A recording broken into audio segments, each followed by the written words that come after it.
Hi, welcome to the first ever virtual town hall hosted by Utah Tax Reform Alliance of Citizens. This organization was previously known as 2019 Tax Referendum Group. We are hoping to expand the reach of both constituents and legislators by providing additional formats for legislators to educate and update those they represent, as well as allow those being represented or affected by actions of legislators to provide feedback to legislators in a real-time setting.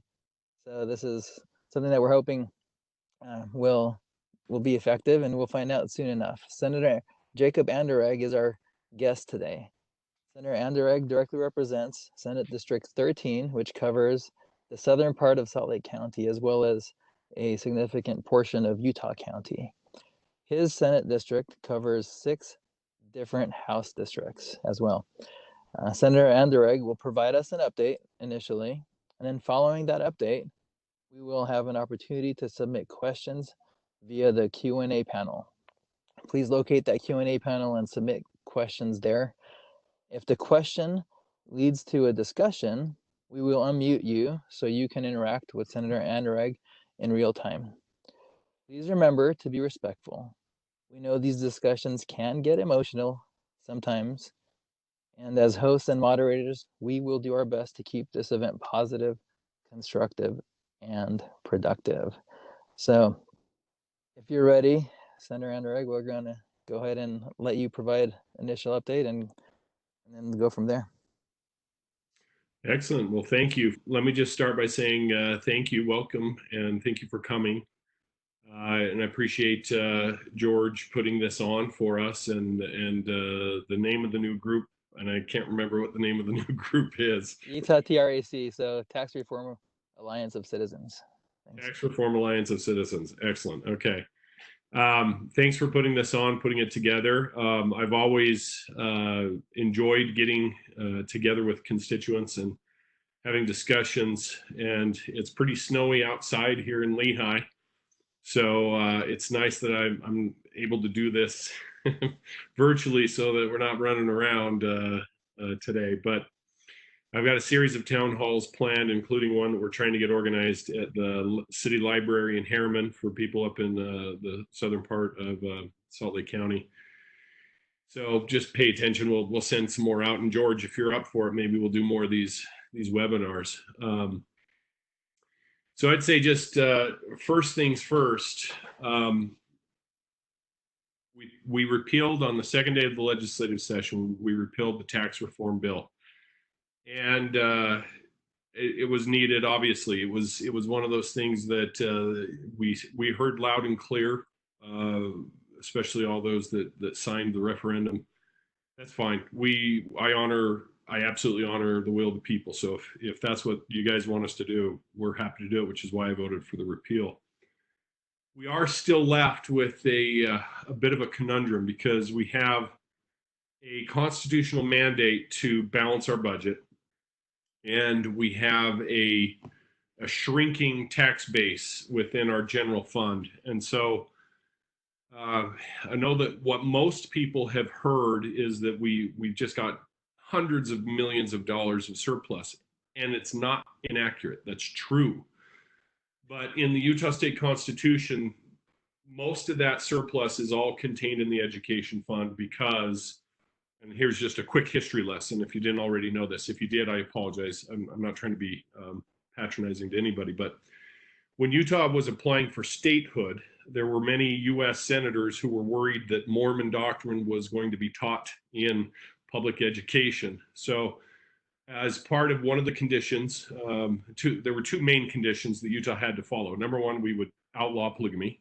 Number 2, that we would separate the State Board of Education from the executive branch or the legislative branch. So Utah is only one of 2 states in the U.S. that actually has a similar situation as ours. I can't remember which other state it is right now, but because they required the state to separate the State Office of Education as its own autonomous entity, and they required us to set up the education fund that 100% of income tax would go to that. In 1949, there was a constitutional amendment that earmarked all of it had to go to education public education. It couldn't be used in any other aspect. So in 1949, that was augmented to really silo that money and earmark it. In 1997, there was another constitutional amendment that allowed us to tie higher education into it, thereby shifting the higher education away from the general fund and into the education fund. But outside of that, and the Utah State Supreme Court has ruled that that money, based upon the Utah Constitution, is guaranteed there. So think about what we've been doing as a state. Let's go back the last 20 years. The last 20 years, we have been incentivizing economic development, just a ton, and we're the number one state to do business. Low income tax rates, low unemployment, great. Governor Herbert's been running around the state going, hooray, hooray, vote for me because look how well we're doing as a state. Well, the unintended consequence of that is that we have now brought so many new jobs to the state, which has increased our state income tax, disproportionately large. And that's fine, except for that we've now got a huge surplus. This year, it's about $700 million in the education fund. But on the other side of that wall, that firewall, if you will, education's on the one side. On the other side is our general fund and our motor fuel tax fund. And in the general fund, the primary base for that general fund is sales tax on products. And so the sales tax on products over the last 25 to 30 years has dwindled greatly. Even though it is still growing, it's growing at a much smaller pace than what our population is growing. We're growing at a statewide is about 3.2%. And so the services that are provided for that growing population are outpacing what the new incomes that are coming in from the sales tax on products. So for the last 4 years, I know it seemed like this was all of a sudden brought up on the tax reform, but the truth is we've been discussing it in one way or form over the last 4 years. We weren't settled on what to do or how to bring, figure out how to fix the base, the tax base in the sales tax on products. So the governor last year, going into the 2019 legislative session, said, hey, we have got to shift away from sales tax on products and shift into sales tax on services, because where the economy has gone 25 years ago, 85% of our economy, for an example, would have gone out and bought a lawnmower, had a lawnmower in their home, and mowed their own lawn. And that's 85% of our economy was basically functioning that way on whatever products. So a sales tax on products made sense then. Well, in today's economy, 65% of our constituents of the whole state are actually hiring out the mowing of their lawns. And so this gradual fundamental shift and an explosion of online sales, and we have addressed through the Quill ruling from the Supreme Court that we can tax online sales. So 2 years ago, Senator Bramble ran the bill to tax online sales to try to make up for the shrinking tax base, saying, well, that should be the first place that we'll look. And the governor's projections were like, oh, it's going to be $260 million. Well, it's only been about 30 million, 30 to 40 million dollars. So we are still kind of stuck in the situation. Okay, so if the tax base on products is shrinking, it's still growing. Like the real number is still growing, but it's growing. It's getting less and less. It's about just over 1%. And so we're adding about 80,000 constituents a year to the state of Utah. So with that expansion of the number of constituents and the essential services provided, and I'm talking courts, DMV, public education, I'm talking just like if you start going up all the way down the line, there is obviously places that we could cut, but it's not going to make up, $200 million. We could cut out GoEd and save ourselves maybe $5 million a year is all, the governor's office of economic development, because most of the incentives they give are future post-performance incentives. So those are taxes that we will not be collecting. And those are also income taxes, not sales taxes. So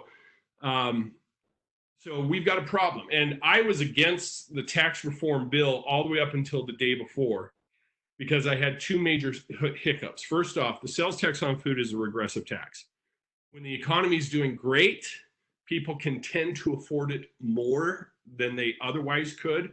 When the economy tanks, those expenses become a much larger portion of their monthly expenses. So that regressive nature is horrible for people, especially low income people. And so I was seeking for two things. And up until the day before, I was still a no vote on this until we were able to negotiate two aspects of this. Number one, if we're going to shift from a sales tax on products to a sales tax on services, to stand up the sales tax on services is going to take time. It's going to take 3 to 5, maybe 6 years. And we've got to do it very methodically because you can't just wholesale sales tax on services, because if you're taxing inputs, you're killing its base and you're shrinking that industry. And you just can't do that. It's not good tax policy. So if we really are going to move away from this to that, we had to find the bridge to help us get there. So what House and Senate leadership decided was probably the lowest hanging fruit to go after, no pun intended, was sales tax on food. And I said, well, but hold up. Sales tax on food is regressive. I am not in favor of this if this is a long-term deal, if we're going to just keep it on forever. So I got two commitments. Number one commitment was this was the bridge we would use to get from products to services.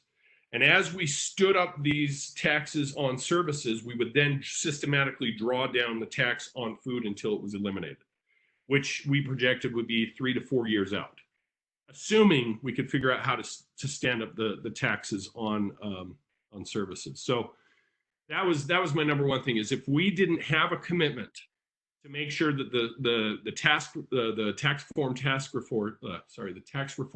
force would continue and try to figure out how to stand up those sales tax on services,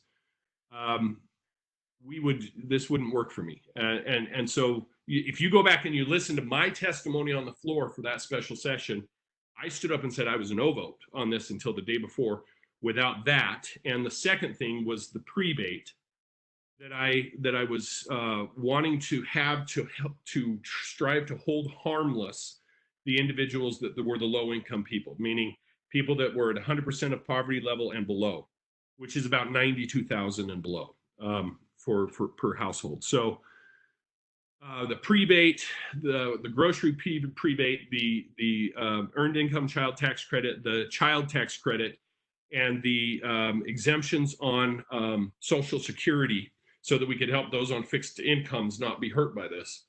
Without that, I was still going to be a no vote. Well, we ultimately got those in the last 24 hours prior to this, which is why I voted for it. Now, that being said, there were still aspects of this, especially the regressive nature of the sales tax on food, that I was still not happy with. But it was the bridge, and without the assurance that we would draw that down, and the problem is, and my constituents I think get this really, really well, is the actions of an existing legislature cannot tie the hands of a future legislature. And so the worry and the pragmatic reality is, even if I got the assurances today that, yes, we'll draw this down over time until we eliminate it, there's no guarantees that would ever happen.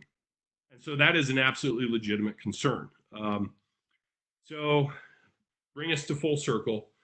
You guys all went out and got the signatures for the referendum, and we sat in a closed caucus on the second day of the session, and we were like, okay. And I raised my hand. I said, guys, I'm a no vote. If you guys want to move forward on this, I'm not going to support it. If you want to do the repeal, I'm in full favor, because this is what my constituents want. I was not 100% on the bill until I got those two things, and now even with those two things, this is blowing up in our faces. I'm going to repeal it, for my vote. And I think most of us felt the same way. There were a few that were like, no, let's just go ahead and let the referendum go all the way through and let the people vote. And I was just like, well, why waste our time? And why send that message? They've got their signatures. It's going to be on the ballot. Let's just repeal the whole thing and let's start over. Let's figure out what we can do. So, so the second day of the session, we went back on the floor and we repealed it. So that still leaves us with this structural imbalance. We still have this shrinking general fund. Senator, I got a question from one of our participants. It's Lisa Nelson, and her question is, she says she has heard this explanation many times over the last several months, and says that she's still not convinced. I am more curious to hear the senator's understanding of what he believes the voters believe about SB 2001 and why we opposed it. Can you Well, talk to what your understanding of why it was opposed? well, I think it was opposed because people don't like taxes in general, number one. And number two, especially the sales tax on food, its regressive nature, it disproportionately hurts lower income people. And so to try to balance the budget on the backs of the poor, I mean, this is how I mean, all the conversations I've had, and believe me, I've had literally thousands of conversations with constituents over the last 2.5 months. Um, that's my understanding. If there's something else, I'm all ears to hear, what the issue is. But I do want to point out something that isn't necessarily on face value evident. A lot of people say, "Oh, well, the people oppose this." Well, quite literally, until we had the signatures, how would I have known that? When people reach out to me on Facebook, there's a lot of outcry on Facebook and social media, but quite literally, that is social media is less than 5% of all of the registered voters who voted for me. So, short of having a large scale forum of public feedback, and I'm not talking just social media, I'm talking a large scale forum like signatures, like a vote, it isn't always apparent, that the people were all against this. It's really hard when I had about 40,000 people vote for me in the last election. That was when I represented running for the district the first time. That was when the district was about 120,000 strong. Well, today the district is 170,000 strong. And if we keep pace, that means 55,000 voters will be voting in this next election for Senate District 13. It's really hard to say whether or not 2, 3, 4 people. Do you get what I'm saying? If there are other reasons why people were opposed to it, then I'm totally open to hearing what those are. But what we heard from the town hall meetings there were 17 of them throughout the state. Most people were showing up and were complaining about items from House Bill 441 that wasn't even in this tax reform bill. We weren't even discussing at this point. We had anesthesiologists showing up and saying, well, taxing healthcare, and we're like, we're not taxing healthcare. That's not what this is. Well, you're going to be taxing services. Well, we are talking about how we shift from products to services, but we're far from uncertain as to how to do that.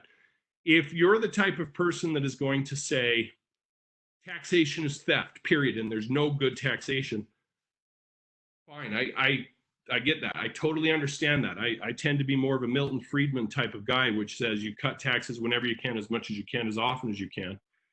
But we do still have some essential functions of government that within the next year or two, we're not going to have the resources we won't have the choice of what we're going to cut. We will cut. And those essential services we're going to have to figure out something. So I am not a big taxation fan, but I don't know how we function. So we've got some questions, Senator, and one of the comments. This is my own comment, not a question, but you said we're not going to have a choice of what to cut. We're going to have to cut. It seems not a very fair statement to make, because you don't have to go right to essential services, as I think many of us feel like there are lots of non-essential services that we can cut, right? So it just seems like, I'm not saying you're doing this, but it seems like making that kind of a statement is more about a scare tactic, maybe, than saying, well, if we don't raise taxes, then we're going to have to cut police and fire and education or something like that, right? Just something to be thinking about. And it may be scare tactics, but it's honestly the truth. There isn't a lot of frivolous spending up at the state legislature. There really isn't. So give me a chance to just read a couple of these questions on behalf of some of the participants. One, the question says, This is from Angela Jackson. She said, you stated in a previous post that only 38% of the tax code has been worked on. Why not fix the tax code before you reach in pockets for more money? And I'm not sure what post she's referring to. If that rings a bell for you. It doesn't. I don't know what that even means. Okay. Okay. I'm not sure. Yeah, I'm not sure. 38% of the tax code has even been. I don't know what that means. Yeah, Angela, maybe you can clarify that further. Um, and okay, so another question from Lisa Nelson. She says that I have. Oh no, sorry, that's one I read. It says Carol asks, what tax increases, if any, would the senator, you Senator Anderegg, support this year? And her second question is, what would they return? When would you return the hundreds of millions of excess income tax monies to taxpayers? That's actually a really good question. Every year, and I mean this, every single year we have had a surplus, I have raised in our caucuses, why not give a refund? And I get pretty much laughed out of the room. You can ask Senator Dan McCabe because he's heard me say it. I really think that, especially on the income tax side, that we should be giving a refund or just doing a tax cut there regardless. But people in education will throw a tizzy fit if we did. They already are crying that we're not funding education well enough. So, okay. And so, how about the question about what tax increases would you support? honestly, if we're looking at figuring out how to move away from sales tax on products to sales tax on services, I don't think you just go and put it on everything. I think if we can move it over and systematically do it in a very thoughtful way, that as we stand these up, it's not killing those industries. I think we need to look at those, but in general, I'm not a big let's go raise taxes guy.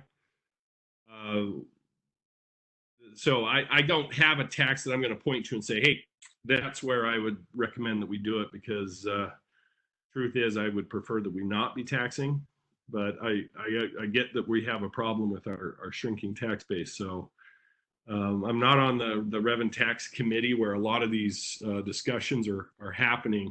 So I hear about them usually when we get into our closed caucuses and start really talking about what's being discussed and what options are on the table. So I have a decent tax background, but I'm not a tax expert by any stretch. Thank you.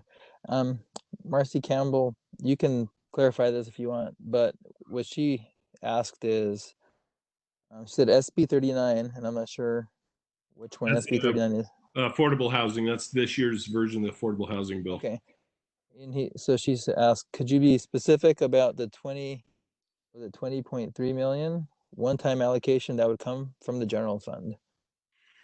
Well, yeah, this is a bill that I'm currently running, and this is a bill that, as the co-chair of the Affordable Housing Commission, let me just preface the reason I'm even running the bill is I'm probably one of only about 5 guys on that commission out of 30 that is a Republican and is conservative. Maybe you guys don't feel like I'm conservative enough, but so as we went through the whole commission throughout the entire year, and as they kept on throwing things on, like mandating that cities had to have a certain number of affordable housing units, per city and whatnot, I just kept going, no, no, no, no, no.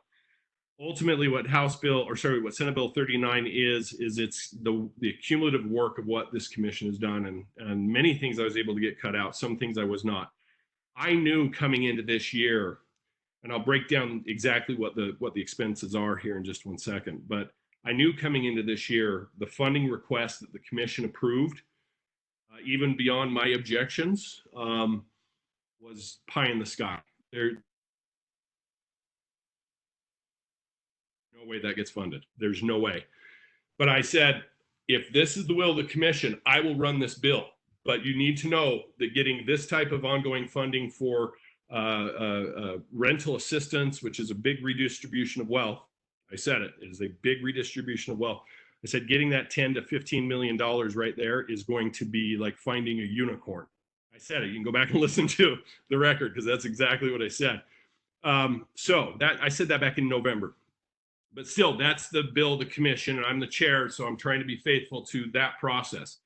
So the bill, in essence, has a one-time funding component and an ongoing funding component. The one-time funding component is broken into two parts. We have a $15 million request of one-time money that can go to the Olene Walker Fund at the Division of Workforce Services, and they can take that money and they can leverage it with private activity bonds to generate about $230 million to be able to use as loans to developers who build affordable housing throughout the state to do gap financing. Now, in order to get that gap financing, you have to dedicate a certain number of the units that you're building to keep them low income. This program's been around for 30 years. This one-time infusion of capital leveraged with the private activity bonds would be able to build, help assist in building approximately 2,100 units. But once again, it's not government building that, it's government assisting with the financing on it, but then it all gets paid back. There's a lien in place and it all gets paid back. So then the second portion, there's 15 million there. The second portion of this one-time funding is a $5 million matching component for preservation of existing stock, existing units that maybe were built in the 70s. They're a little dilapidated. They go on the market, and as opposed to these big real estate investment companies coming in, buying them, refurbishing them, and taking a $700 monthly payment and increasing it to $1,800, thereby pricing low-income people out of the market. This $5 million would be a match component with private dollars in the community. These private dollars come through CRA money or community reinvestment agencies that like IHC, Zions Bank, Ivory Homes, Eccles. There's just all these really large corporations.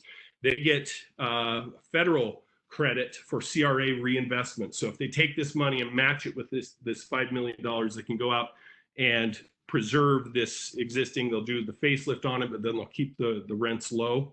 So that's the second component of so 15 million plus 5 is 20 million. Then the ongoing funding request is two parts as well. The first part is a $10 million request that is for rental assistance carte blanche. Any low income person at 100% of area median income or below could apply and qualify through their local housing authority and get either a part or all of their rental income paid for.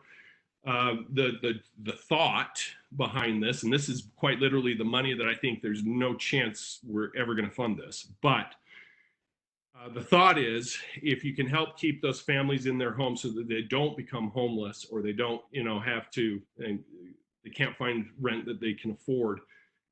It's more stable. They take less services from the community, less services from the county, and less services from the state. So if I were to try to make a conservative argument, I would say keeping them stable saves us money on these other services. Yeah, okay. That's the reality. That's what they're saying. That money, that 10 million, is going to be super hard to get. There's just not money there in the general fund for it. The last component on the ongoing funding is a $5 million request, and this money is not, it's not in education, but it's money that has traditionally gone into education. This is the unclaimed property fund, which is about $88 million. And on an annual basis, the state treasurer tries to locate people whose money this is. And at any time, they're still obligated to pay this money, but the longer it goes, the less likely people are to come and claim those dollars, even though actuarially they can keep a certain amount in there to guarantee that there's never going to be a run on this and that they'll be able to pay out. So each year, it's about $20 million is what the treasurer transfers into the education fund. Now, this $5 million ongoing request would come from the unclaimed properties money that is going into education. We would pull $5 million of that to go for the McKinney-Vento federal program, people who qualify for McKinney-Vento federal program. These are families with primary age children. McKinney-Vento is a federal unfunded mandate from the feds that say if a family becomes homeless, and they have to leave their school and go to the homeless shelter, that the school district is required by federal law to send a bus and to pick them up. First person to pick up, take them to school, last person to drop off, so that those children in the school don't know that that kid is homeless.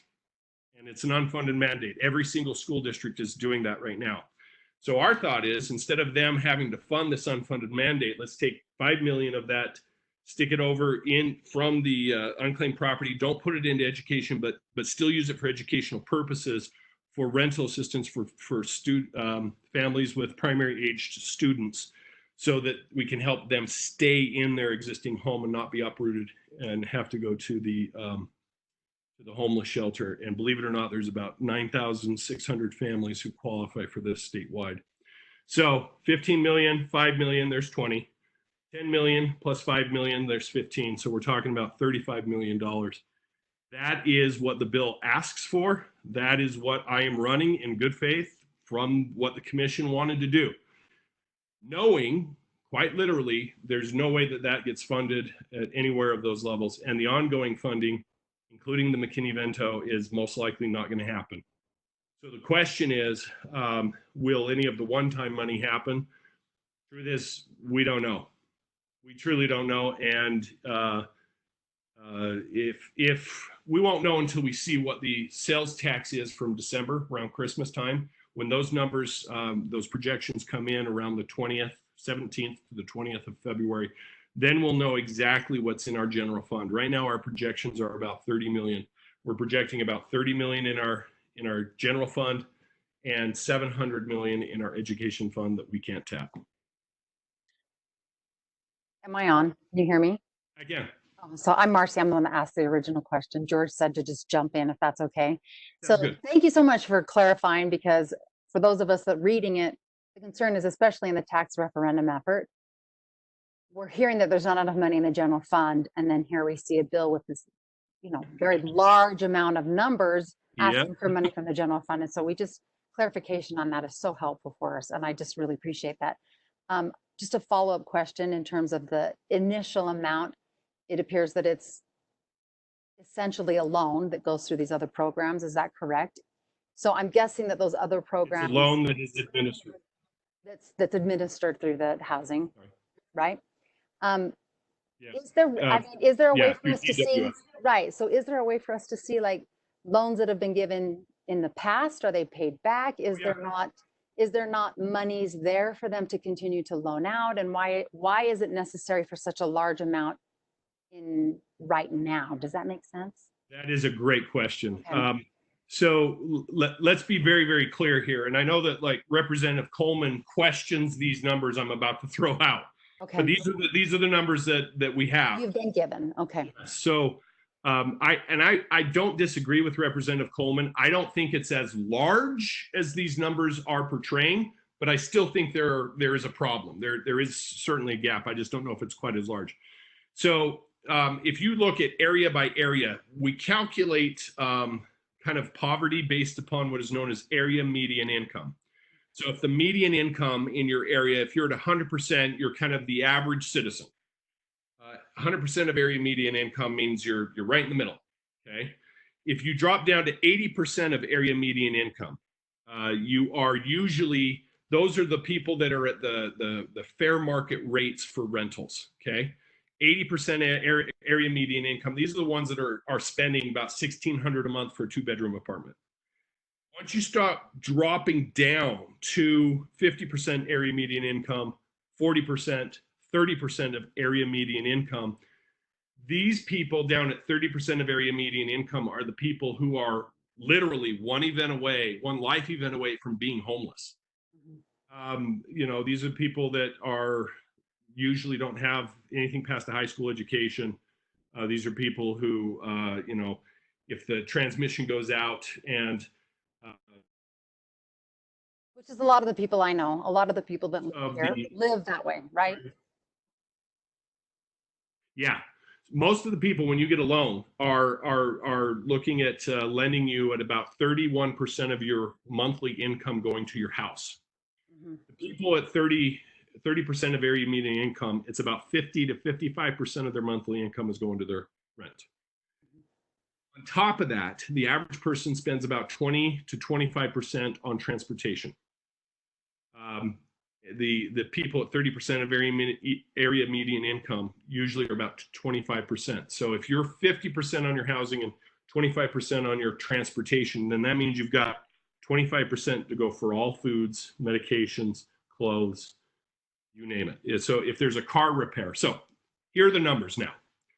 At 80% of area median income, the Kempsey Gardner Institute study working with the Realtors Association shows that there's about 55,000 units short throughout the state, meaning homes, apartments, mother-in-law apartments, whatever.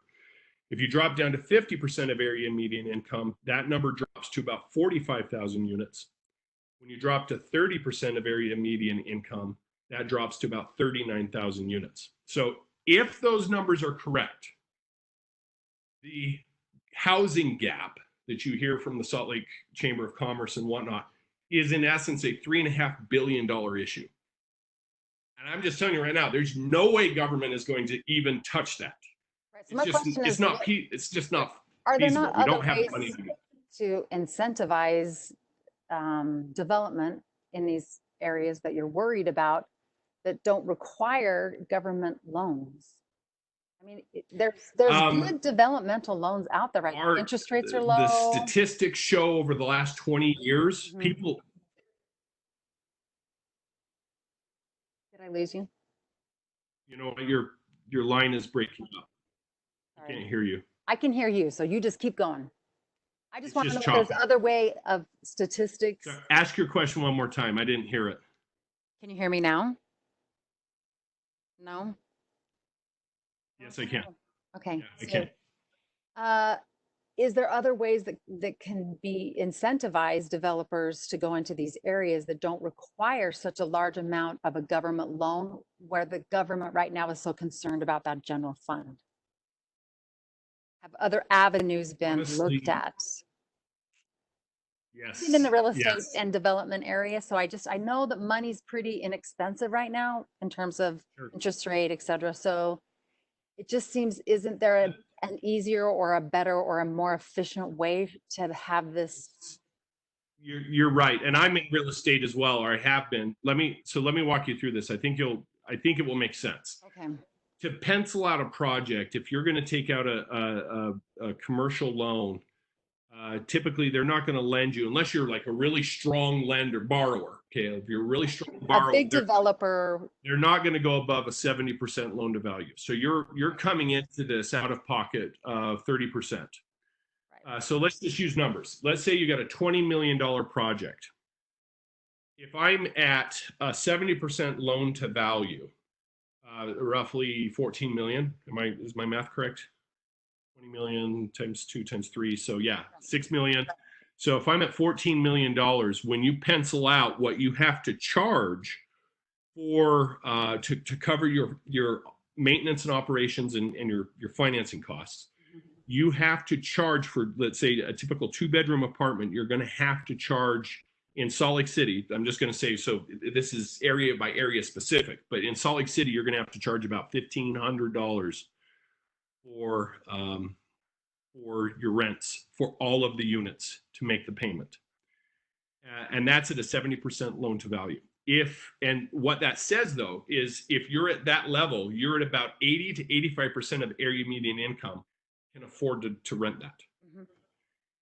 So if I'm a typical developer and I'm getting a loan and I'm getting it through, Wells Fargo or whoever bank, and they're coming in, they'll say, okay, we'll lend you 70%, but you have to pencil out this. We have to show your cash flows. You have to have a history of making payments and this business, and you have to have a cash reserve. Okay.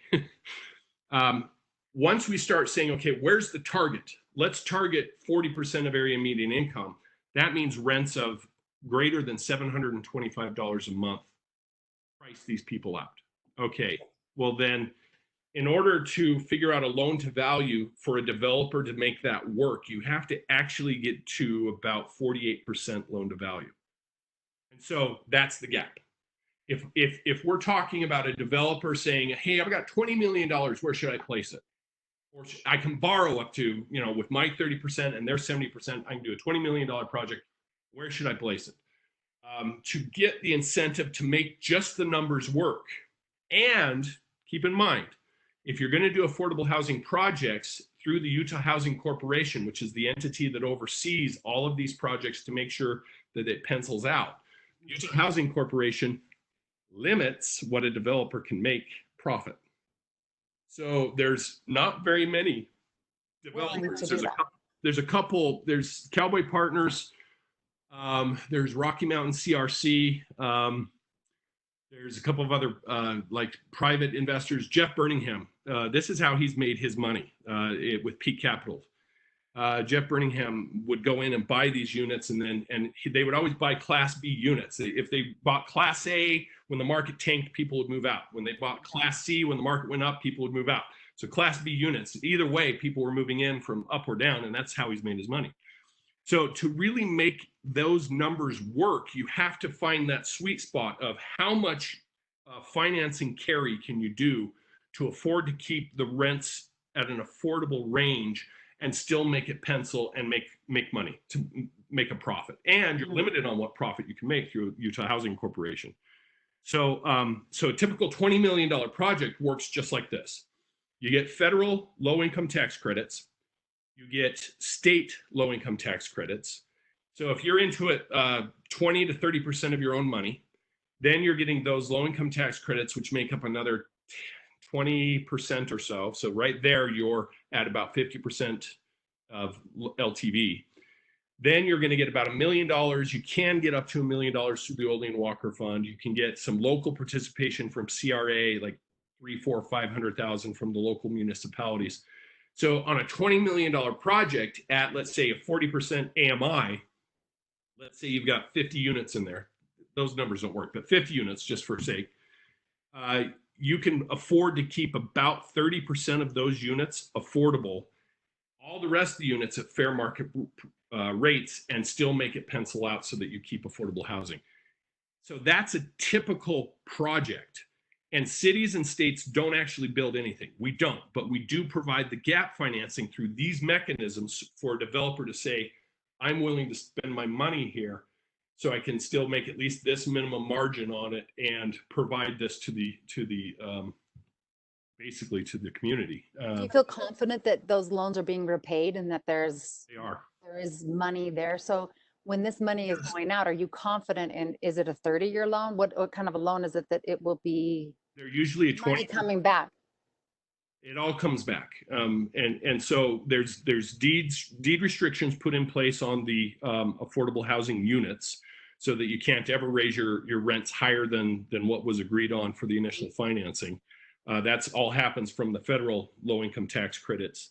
And then, but then yes, with those deeds, they have these annual reviews that the Utah Housing Corporation comes in and just makes sure that you still have a certain level of occupancy, that you still have a cash flow, that you still have a reserve, and that this is going to pencil out. So far, their default rate is less than 1%.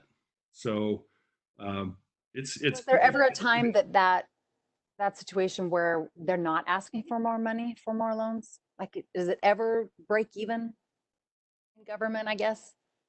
Housing, does that make sense? Shouldn't they be receiving money back that they can loan out again? Like, why is there such a high need? Are they telling me? Am I talking too long, y'all? I'm sorry. It's just a large amount of money. You know what I mean? And I'm like, you're worried about the general fund, and yet this is a big amount of money, right? It is a big amount of money. Let me just finish with this one thought. There is a low interest rate on it. So the state is actually making some. For about 15 years, the state has been giving about $2 million a year into the Olean Walker Fund, which gets leveraged and gets lent out. This last year in 2019, that money, which became available July 1st, was gone by July 7th. 1 week, the money was gone. There's that.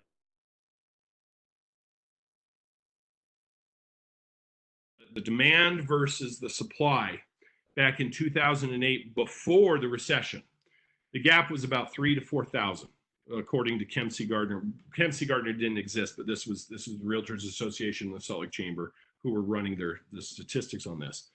When we had the recession, that gap widened between 2008 and 2015, it grew to about 40,000 units at 80% of area median income.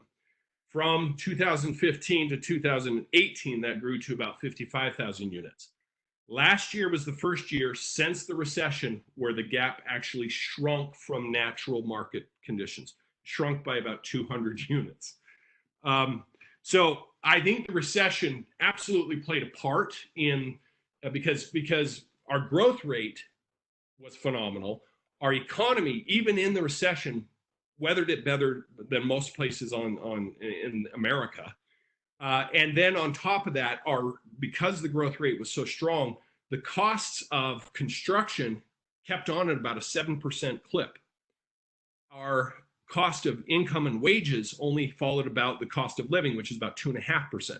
So as you can imagine, from 2008 to 2019 last year, we're outpacing with the inflation on housing so drastically that it's just created this pressure that if your income hasn't kept on a similar pace, that gap has just grown until last year.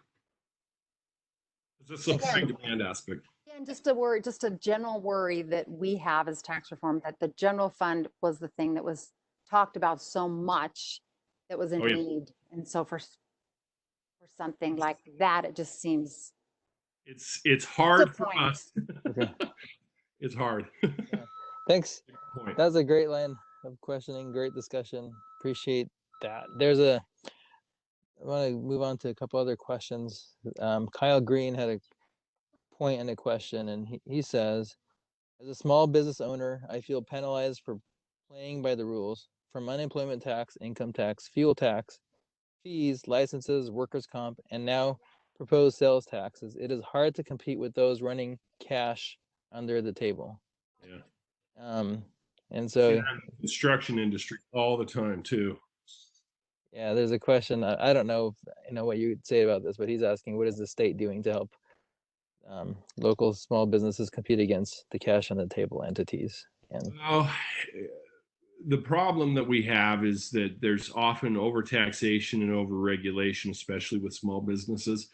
I've been trying for years to get rid of the business personal property tax at the county level. I hate that. That's the most, I'm just going to say it, it's dumbass. I hate it. It's stupid. And I can't get the county, I cannot get the county clerks and the county commissioners to agree on it, because we're taking, if we do away with that to help small business, now the counties are screaming and saying, hey, you're taking away millions of dollars of our county income that we rely on to build roads and blah, blah, blah, blah, blah.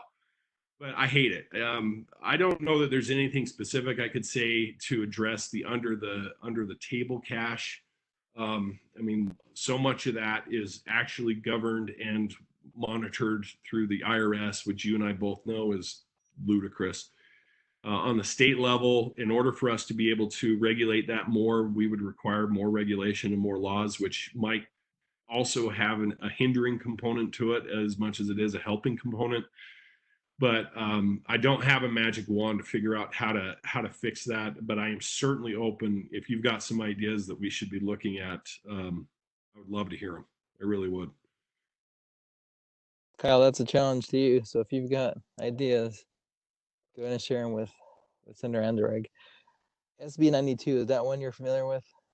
That's the voter register. No, which one is that one? A statewide comprehensive rail plan. That's my bill. Yes. So the question is this a priority when existing transit services aren't doing very well financially? In the bill, it says it will be $1.5 million. And it says the first phase is to come up with a master rail plan, regardless of cost. How can we afford to implement a rail system when you say we have a tax crisis looming? And actually, I read this bill myself too, and I want to add to this question is, I would, if there's a change, I would like to say, hey, maybe give us the best 2 or 3 options instead of the one that's the absolute best, so we can choose from. But anyway, so go ahead. Yeah. So this bill is designed to try to help improve the efficiencies of what we're doing. If you look at what we've done with UTA, okay, there are certain aspects that I think have been done fairly well. I think there are other aspects of it that it was, I don't know what we were thinking. And the problem is if you try to do a profit and loss scenario like you would on a business to say, can we justify even looking at transit? It's really hard to make that justification. I will acknowledge that right up front. If it's based upon the federal requirements for funding that say, hey, you have to justify a certain amount of ridership for us to be able to give you some federal dollars to do this. Well, if you wait until you have the ridership, then the area is built out and you're at like 5 times the cost to put that line in. And it makes it ridiculous. So most of UTA, so something you might all be familiar with, to bring the line out to Daybreak. Okay, do you know what the cost was per mile? It was $68 million a mile to put that line in. Mainly because the line that was brought in had to tear out roads, had to tear out bridges, had to tear out homes, it had to do a lot of stuff because there was no corridor preserved. So if you're following that old paradigm that UTA has followed, I agree 100% that it's not cost effective and we shouldn't be doing it. Here's the other side of that coin, though. The problem I have is that my Senate district, which covers Lehigh, Saratoga Springs, Eagle Mountain, Cedar Fort, small section of Highlands, small section of American Fork, about a third of Harriman, and a small section of Bluffdale and Camp Williams. In 2018, I added just over 25,000 constituents. In 2019, I added 26,400 constituents. In 2 years, I've added 51,000 constituents. And so the problem that we're facing, and I think especially people in Harriman are facing, is that the east-west component of moving is horrible. It's atrocious. And so I'm trying to weigh, how do we do this effectively in transit to move people, goods, and services, and do it so that it can be sustainable for the growth? Because the growth is coming to the southwest quadrant. The growth is coming to West Jordan, South Jordan, Harriman, Riverton, Bluffdale. That's where, and Lehigh, Saratoga Springs, and Eagle Mountain. That area is, if we're going to double our population in the next 30 years, that means 6 million people versus the 3.1 something million that we have right now. All of the projections, because of the available land, show that our area is going to get about 35 to 40% of all those people. Well, that's like 970,000 people. And so my problem is that's like 62,000 homes. How do we have that type of growth over the next 30 years, just building roads the way that we've been building, when we can't justify the funding for roads because we don't have the ridership, we don't have and so it's this chicken and the egg scenario. So on the comprehensive rail plan, what I'm really trying to get at, number one, I'm trying to kick UTA in the teeth and say, here's the problem you have. No one is going to ride front runner, let's just say, from Salt Lake City to Provo, if it takes 65 minutes to do that route. When I can jump in my car and even in rush hour, make that in about 55 minutes. No one is going to ride it.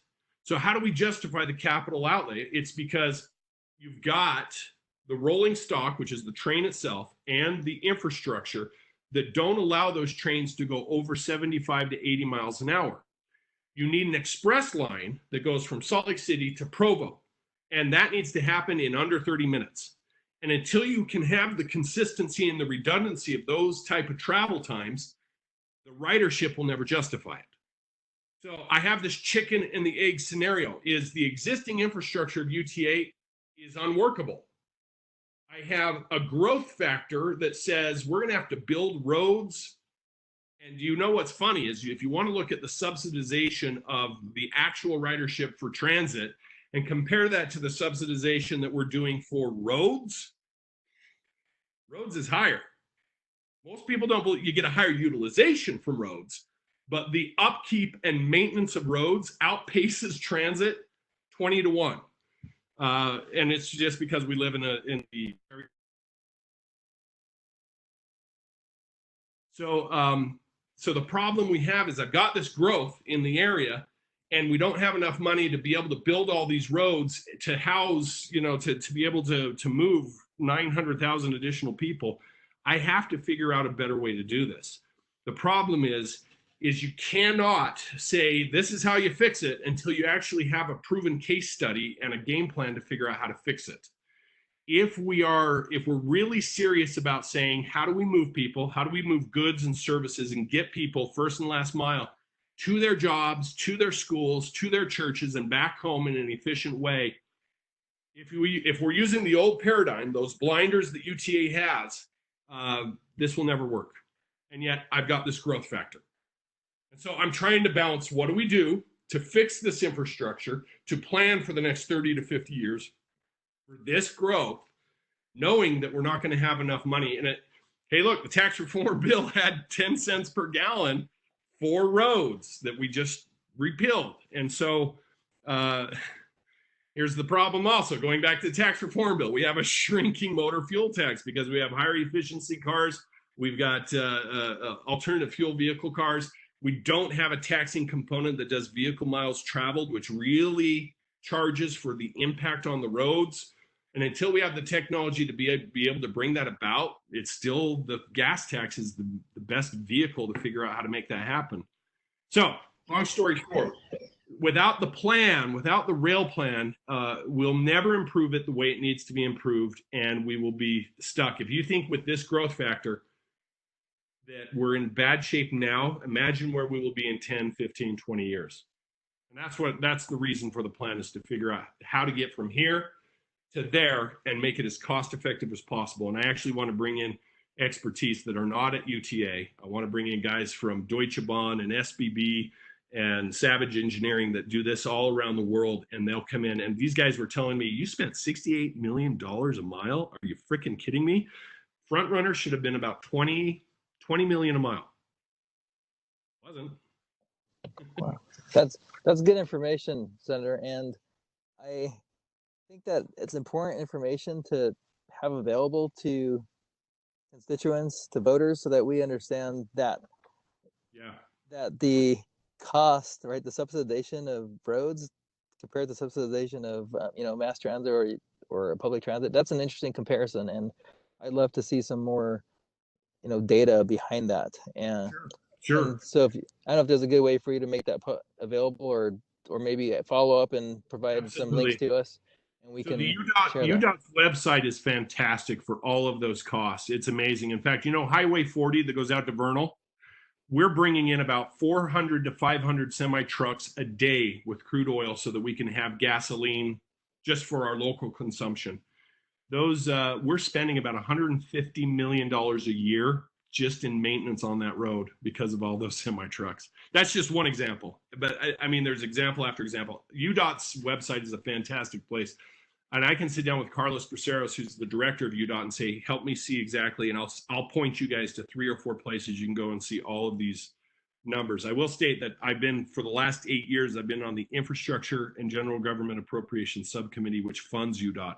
So I'm intimately involved with what's going on there. I can get you the data. I don't have it at my fingertips, but I've seen it many times. That's great. So. That's good information. So I know you've been probably anxiously waiting for a question on SB 83, voter registration information amendment bill. And so here's one that's come in. The question is, the bill allows for exemption of public figures, but disallows regular people to have the same privacy. Will this make public figures, such as legislators, unreachable by the public? And then what happens if someone needs their information private, but they missed the 30-day window to make it private? Should any of our information ever be for sale to third parties? No. Government ever sell information? Okay, go ahead. So this is still a work in progress, because I voted for the original bill to protect all the information, because I still think it's the right thing to do. But inadvertently, I think the unintended consequence was that we threw everything into it, even though the primary concern was these corporations were coming in and buying the list. They were buying every registered voter's information for about $1,000, and then they were marketing to everybody, and so they were using it for commercial purposes. And so the original concern that we were trying to fix was not campaigns, but they were business. They were solicitations. So I voted for the bill. In fact, it was unanimous. I think we only had 2 people in the Senate that voted no. I was still in the House when I voted for this. And we had 69-0 in the House who voted for this. So we were on board.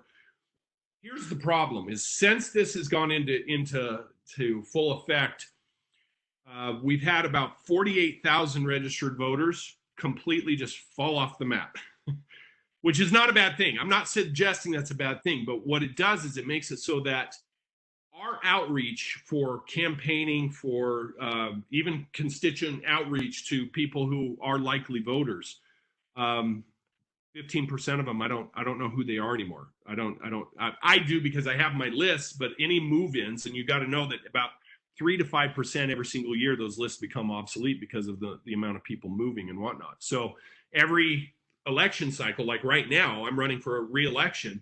I go and I buy the voter registration list, and in that I get a name, I get your address. There's a phone number that you've agreed to make public for that purpose. I get your party affiliation, and I get your voting history. Not how you voted, but that you voted, right? And from that, I can see, okay, here's the whole list within my district. These people have shown a history of being a voter. You know, these are my likely voters. These people down here are people who voted occasionally, usually on presidential elections. These people way down the list don't have a history of voting. And so you've got this two time frames in a campaign. You've got your constituent services time frame, which is where I've been the last 3 years of holding town halls, getting people registered to vote, and convincing them that voting's a good idea. Then you got your campaign window. And in that campaign window, I don't have the time or the resources to go out and convince people who have never shown a history of voting that voting is a good idea. In that short window of a campaign, I can't afford to spend it on people who aren't going to vote. So I have to know who those people are and then get in front of them. Go town halls, invite them to these cottage meetings, send them mailers, give them phone calls, and do whatever is needed.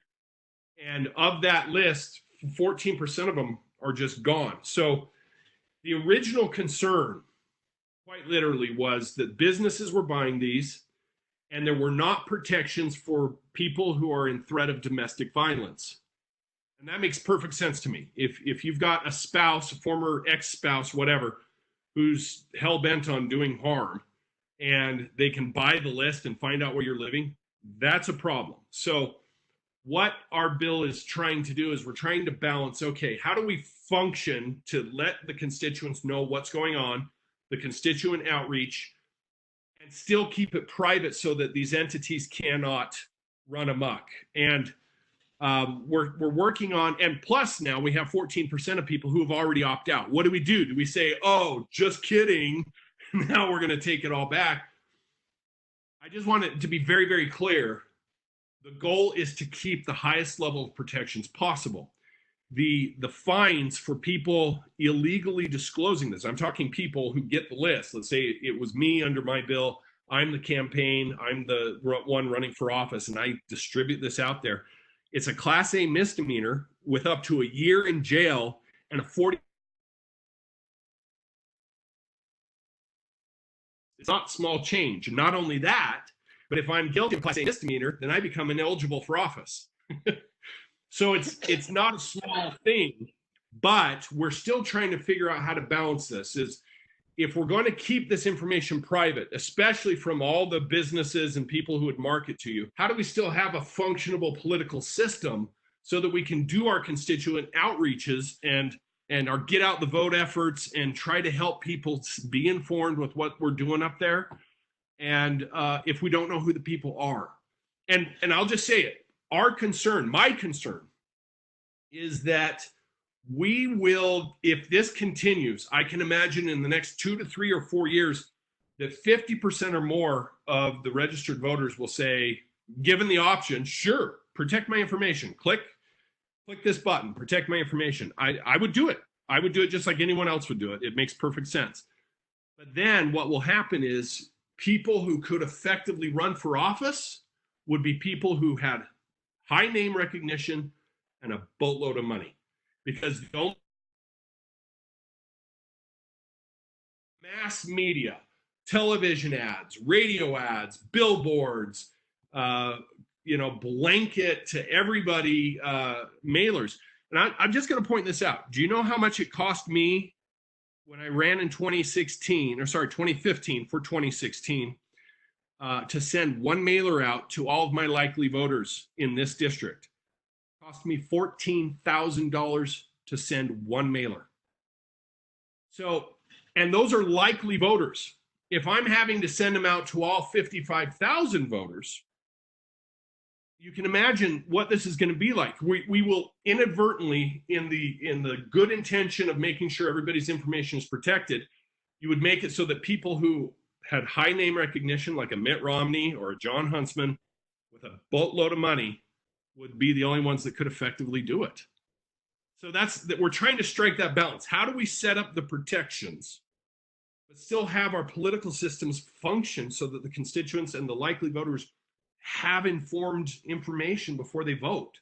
And that's really what we're trying to balance without letting the cat out of the bag.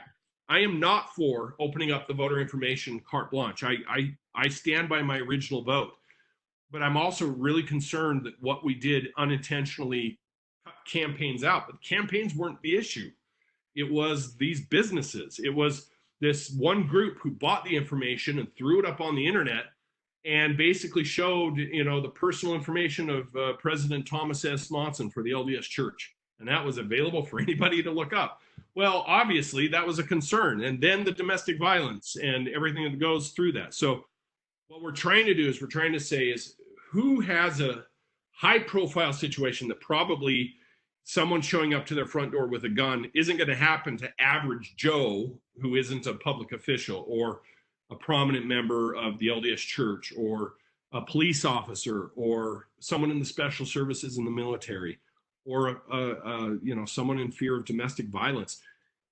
If we can figure out how to carve out the exemptions with the penalties if you don't do it right for campaigns and political outreach purposes, while still protecting those groups, we won't run this bill. But the fear is if we don't do anything within a couple of years, we will really be in a really difficult place to outreach to people who are those likely voters. It will be virtually impossible.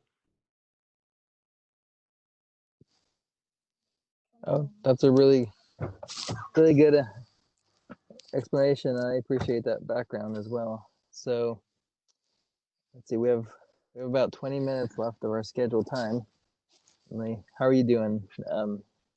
Senator, is there something in particular?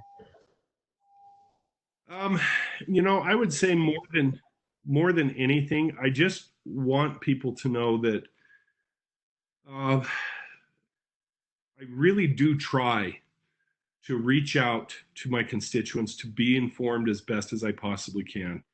That doesn't mean I'm always going to agree with positions. I have very good friends who think that I, betrayed them by voting for that original bill, and I fully understand that on the tax reform bill. But I also want you to know that these items are not things that I have ever gone into half-heartedly. It is an extremely difficult proposition to know what the public truly believes without having a mass voting, feedback, like the initiative you all signed, which I greatly appreciated. And it gave me ammunition to be able to go into our close caucus and say, guys, we can't do this, and we got to repeal this because it's a problem. And yet, on the same account, the constituent outreach component of this, to send one mailer out, how many people read those mailers? It was $14,000 for one freaking mailer. And most of it just went right into the garbage. And you just go, okay, so what is the viable means of helping people understand? Because I'm not the devil. I do listen to my constituents. I'm not the best on social media. I try to be respectful. Sometimes I'm like anybody else. I lose my cool. But I've never tried to belittle anybody. I've never tried to actually say, well, I know more than all of you. So, you guys just are uninformed. I've never, ever been that way. It really is a hard proposition to get the word out to people. And I'm trying. And we're going to be holding a lot more town halls to try to do that. And I'll just say it. This is the most expensive hobby I've ever had. And I'm calling it a hobby because I probably lost close to 40, maybe 45,000 in production from my business last year. And only brought home about 18,000 from the legislative efforts. And as I did the math of how much time I spent versus how much I took home, it was about 89 cents an hour. But I also feel like we're doing some really good with some of these bad things that we try not to do bad things. And we have very difficult decisions. And I'll just be honest with you. If you're the type of person that says taxation is theft, period, I don't know how I'm ever going to agree on every single issue. If I vote ever for a tax increase, have I lost my soul? I don't know. I don't think so. So anyhow, I just wanted to say that I really do try to be informed and to listen. I'm not perfect. And so if I've ever offended anybody, I sincerely apologize. My goal was never to be offensive. My goal was to be informed. But it is really hard to take like everything we're doing and learning and getting to certain decision points, to take that and to transition it and say, okay, everybody, here you go. And I try to with videos. With my videos, I really am, because I know that 99% of people consume their information right here on their phone every morning and night and throughout the day. And videos are the easiest way for me to be able to just say, okay, download, blah, here it is. I've got some videos I'm planning on doing this year specific on one particular bill each, so I can really get in depth for 3 to 4 minutes. But really, these type of interactions are the most valuable thing, because I have the opportunity to truly explain what happened, how we got from where we were, and what the public knows about it to the ultimate decision. We're not always going to agree, but I'm always going to listen. So at least that's my goal. Thanks a lot. Again, one question that's come up a lot, and as we have collected, signatures and spent, I don't know how much you've heard of the stories of some of the volunteers, this organization. I mean, there were people who spent literally 40 days with 3 to 4 hours of sleep, just to get to what we were able to accomplish. And it was a very difficult thing to do. So you're right, it's unfortunate that it had to be that way. Sure. But the one question that comes up sometimes is if there's a real need, right? We want to see, as a group, we want to see more cuts still, right? You're saying, well, essential services, and you've said early on that the business economic development organization isn't consuming that much money, and maybe, but it seems like a lot of that information is not accessible, and there's a lot of distrust, sure. And we want to see, we want it all to be transparent, and to say that there are all these bills being run, and there's the details are in the devil, right?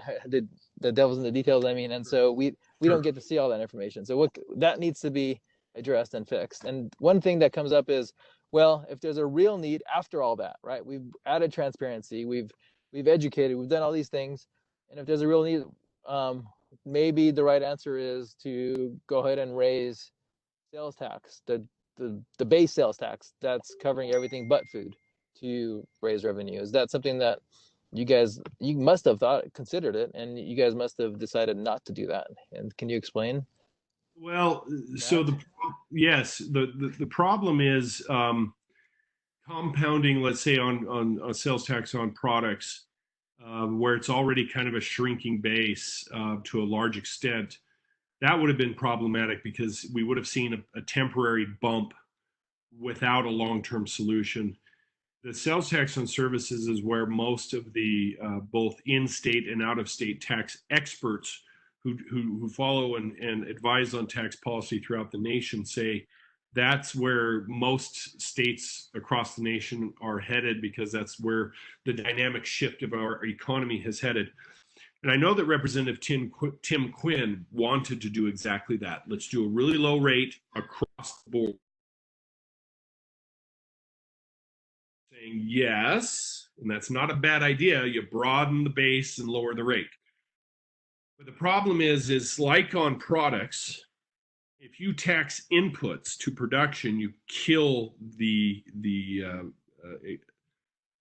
ingenuity, the entrepreneurship of that industry. You kill those industries. So for instance, let's say you're making cars. In the United States, we have exempted sales taxes on the products that go into that car. So all the bolts, the windows, the mirrors, the coverings or the vehicle, the seats, everything. The inputs are tax-free. The sales tax occurs on the final product because we know that the final product is the ultimate profit producing component for both the industry, the maker, the retail, and everything like that. So the tax that goes on to that is the best way to be affordable. If you tax the inputs, you so drastically inflate the cost of that product, and it's called pyramiding. If each level of input gets pyramided on, let's say you're taking a car through a production service and each level of it gets pyramided on, then you've got a car that ultimately is 2 times its expense, and that kills the industry. You can't sell a car, that should be a $20,000 car, and it still only has the components of a $20,000 car. You can't sell that for $40,000. The market won't buy it. So similarly to products and manufacturing, if you go over to services and you say, okay, how do we do this? And Representative Tim Quinn with House Bill 441 said exactly that. We're just going to do a really low rate across the boards. But then the pyramiding component on the services side and getting into the nuance of each industry, which is going to take time to figure out what is the finished product of a service and what is the input to those. And you can't just say, well, one size fits all between all service industries, IT and healthcare and lawn care and whatever. I mean, you could go all the way down those lists. If we're really talking about shifting over to sales tax on services, it's going to take some serious time to go industry by industry and figure out where we can stand up those taxes and make sure we're not pyramiding, make sure we're not stifling production. And make sure that the sales tax base, because the last thing you want to do is think that your sales tax base is this big, inadvertently tax inputs, and the base shrinks to this, because then your actual income coming in, you've killed the industry and you're not generating the money. And that's what we're trying to avoid. So if we're really talking about shifting over to there to stabilize the base in the sales tax for the general fund, it's going to take us some time to figure out how to do that, and to do that in a way that isn't going to kill the industry. And it's going to take time to step that up. Now, the problem is that that's a new tax. You're raising taxes. Yeah, I know. And I'm happy to say, well, let's go ahead and do away with sales tax on products so that we're not double dipping. And as we stand this up slowly, let's draw this down slowly so that the net effect, as much as possible, is zero to the end user. But those industries who've never been taxed before, they're not going to like it. Probably the same way that those sales tax on products didn't like it when we first stepped those up 70 years ago. But I don't know. I honestly don't know how else to fix the base, the shrinking base component. And once again, I'm totally open for any other suggestions. Thank you very much again. And if there's somebody that would like to speak, you can put in the Q&A your question, or you are welcome to raise your hand. Lisa Nelson, I see your hands raised. I'm not sure if you have anything to say or not. I'll go ahead and unmute you. If you have a question, you can let us know. If not, you can let us know you do not have a question. This is just the final 10 minutes of our time with Senator Anderegg. So she doesn't have a question. I have an easy one. Okay, let's go. An easy one. It might be just an easy one. So I think if I remember correctly, you're hovering around the 40 bills this legislative session, and I just want to know your thoughts on, do you think it's important to have that many? Is there a reason for that many? Sure. Just your thoughts on that.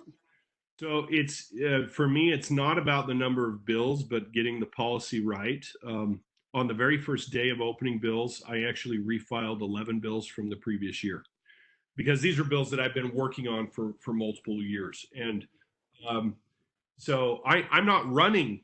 I have 40 bills. I'm not running 40 bills, but I am getting them worked on because what I have found in my last, this is my 8th year between the House and the Senate. This is I'm just finishing up this year's, I'm finishing up my first term in the Senate. But what I found is when you open a bill file, whoever is affected by that bill comes running to you. Let's talk. Let's figure this out. And so I realized about 4 years ago that just opening the bill file was enough to get a lot of people around the room, a lot of the stakeholders to say, okay, here's the problem that we're trying to fix. What is it that's your issue? What's your issue? And then we negotiate it. And quite literally, I have 16 of those bills that are all on hold that will be abandoned tomorrow because I have worked through the process with the stakeholders and realized that we were able to solve the problems, many of them. Either I couldn't solve them and the bill was going to be a useless bill, or that we resolved and actually could solve it without running a piece of legislation. So I have 40 bills open. I'm not running 40 bills. I'm using I'm using the process of being a legislator to solve issues and to work on policy to try to get the policy right. I will likely run 20 bills, but about 9 of those bills are little technical corrections. I'm the chair of the Administrative Rules Review Committee, and so every year I have to run 2 bills for that committee. I have to run the reauthorization bill, and I have to run the bill that repeals any rules that the executive branch that has done that we feel have gone off the rails. So those 2 bills I'm going to run every single year, so long as I'm the chair. But the Administrative Rules Review reauthorization bill is 2 lines. It just says we reauthorize these sections of rules. So it's not, I know that the perception is we're just running too many pieces of legislation. The problem is every year I try to run at least one repeal bill where I find a section of code that is obsolete, that is no longer useful, and I try to repeal it. It requires me to run a bill to repeal a law. So I don't apologize for opening 40 bills, but I only protected 1 bill. I left everything else open. And you could read about it. You could read when the language was actually drafted. You could always, because I have nothing to gain from hiding one of my bills. I think quite literally, and you know what? I'm going to do another video on either Thursday or Friday for week 2 of the legislative session. I'll share with you which bills I'm not running. And so you can see the total number of bills I'm actually going to run. It will be 20-ish. It'll be probably about 20. Thanks, Senator. Lisa, can you speak now? You've been unmuted. Maybe you're having an audio problem. We can't hear you. Can you hear me? Yes, go for it. Yeah. Okay. I was in a discussion with the executive director of the Eagle Forum last week, and she mentioned a solution to shifting money from the education or the income tax fund over to the general fund by doing an income tax filing fee and credit. Have you heard anything like that? Could you speak to that? Yes, yeah, absolutely. That is actually a tactic that we learned from Idaho. So Idaho was able to charge a tax filing fee of, I think it was $100 or $150, but that generated $200 million statewide. And it's something we absolutely discussed. We got some pushback from a lot of the CPA groups.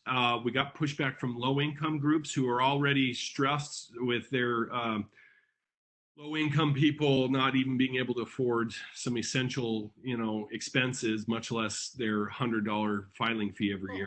My understanding was that the filing fee would be accompanied by a tax credit of the same amount. So no money was coming out of pocket. It was shifting the money from income tax to general. So how does that impact low-income people?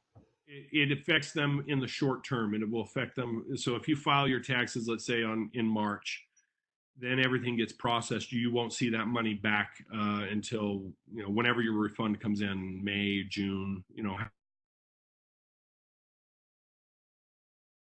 is meant to be a net neutral component. We've definitely discussed it. I was in favor of that. We just didn't get enough of my colleagues to support the idea.